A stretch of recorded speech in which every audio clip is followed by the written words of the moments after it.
This is Fair Housing Month, and many realtors are wondering what can they do to increase the opportunities for African Americans in particular to access higher opportunity neighborhoods and to access home ownership if they don't presently have it. One thing that realtors can do is make donations to organizations that are pressing for fair housing. They're creating the opportunities for families who haven't previously owned homes to access them, and for families who do to move up in the housing market. One of the places that realtors can make donations is to the new movement to redress racial segregation, which is going to be organizing local committees around the country to press for policies that add homeowners to communities where they don't presently have the opportunity to do so. I've spent 5 years going around the country talking about how we came to be a segregated country. And everywhere I go, people want to know what we can do about it. And so a group of national civil rights leaders and fair housing leaders got together to create something we call a new movement to redress racial segregation, whose job will be to create and support local citizens in their own communities to take action to redress segregation. That action will take various forms. One area that it will work on is improving resources and the quality in existing, mostly low-income Black neighborhoods, which includes increasing Black home ownership in those neighborhoods, providing better resources, more retail outlets, better access to opportunity in those neighborhoods. Secondly, it includes preventing massive dislocation when those neighborhoods gentrify. Third, it includes creating opportunities for African Americans to move to predominantly white neighborhoods if they so choose. And fourth, it includes stabilizing desegregation where it presently exists, when African Americans buy homes in existing white neighborhoods and white flight follows. We will support and press for policies that stabilize those communities so they become healthy, non-segregated neighborhoods. Those 4 areas are the areas that the new movement to redress racial segregation will work on, and it will do so with local citizen activists. Real estate professionals should get involved for 2 reasons.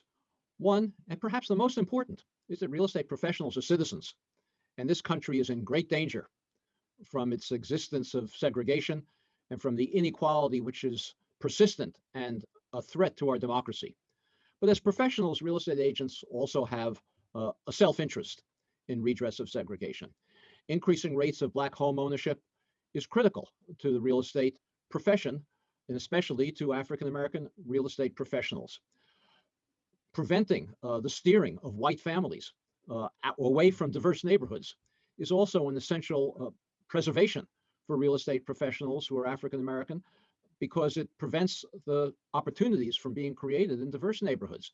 One of the ways that presently real estate agents, white real estate agents, steer white families away from diverse neighborhoods is by misrepresenting the quality of schools as an indicator of the quality of a neighborhood.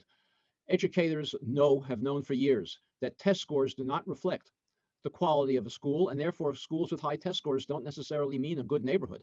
A good neighborhood is one where there's a diverse student population in the schools, where the school has a well-rounded curriculum, where students thrive in ways beyond simply basic skills. And so real estate agents have a self-interest in getting alternative ways of evaluating the quality of a neighborhood.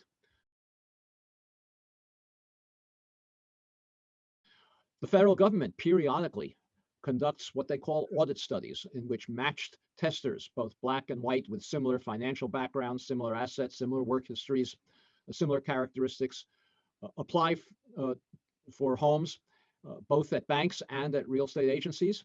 And the African American home purchasers are treated much less adequately than the white ones. They're shown fewer homes. They're directed to neighborhoods that are less well-resourced than white home purchasers are.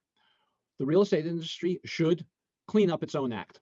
The federal government audit studies don't identify perpetrators. All they show is a troublingly high statistic of realtors who continue to steer.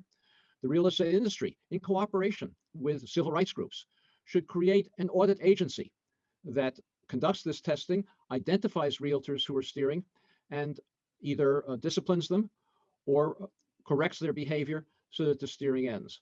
Unless that happens, the real estate industry is going to continue to contribute to the perpetuation of segregation to the detriment of our entire society. Well, there are many ongoing policies that strip Black homeowners out of wealth and that makes it less possible for them to move up in the real estate market or even to access homes. One of the most pervasive and disturbing ones is the fact that Black homeowners typically pay more real estate tax than they should, and white homeowners pay less. There's the effective tax rate, property tax rate that homeowners in Black neighborhoods pay is higher than the effective tax rate that homeowners in white neighborhoods pay. There are many, many reasons for this. I can give you one example, but it's just an example.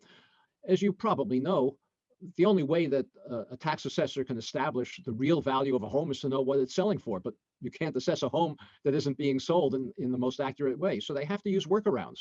One of the workarounds that tax assessors use is comparing homes that are similar square footage, similar number of bedrooms, similar number of bathrooms, and assuming that the market rate for those homes is the same. Well, if you take a home in a Black neighborhood with 3 bedrooms and 2 baths, and a home in a white neighborhood with 3 bedrooms and 2 baths, those homes aren't of equal quality. Typically, on average, the home in the white neighborhood is likely to have better fixtures, more amenities, more access to good shopping. It's going to have a higher market value. The result is that the assessed value of homes in Black neighborhoods are much closer to their market value than homes in white neighborhoods. In white neighborhoods, assessed values are likely to be much lower than their market value, which means that white homeowners are paying lower property tax because they're not paying property tax on the full market value of their homes the way Black homeowners are. One of the things that the new movement to redress racial segregation can do is conduct a campaign to get refunds for Black homeowners that would restore the wealth that's been robbed from them through years and years of unfair tax assessments.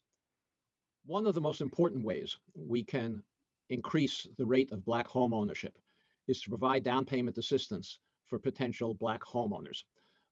African American wealth in this country today is only about 5% of white wealth on average. And that enormous disparity is entirely attributable to unconstitutional federal housing policies that prohibited African Americans from buying homes in neighborhoods that appreciated in the 20th century. So unless we provide down payment assistance, really a subsidy to African Americans to purchase homes, you might call it an affirmative action program in housing, unless we provide down payment assistance, the opportunities for African Americans to purchase homes are going to be more limited. Where can that down payment assistance come from? Well, it should come in large part from government. And one of the things that the new movement to redress racial segregation will do is conduct campaigns to get local governments to create such funds. There are some places where such funds already exist, but private sources should also create those funds that can be used for down payment assistance for African American homeowners.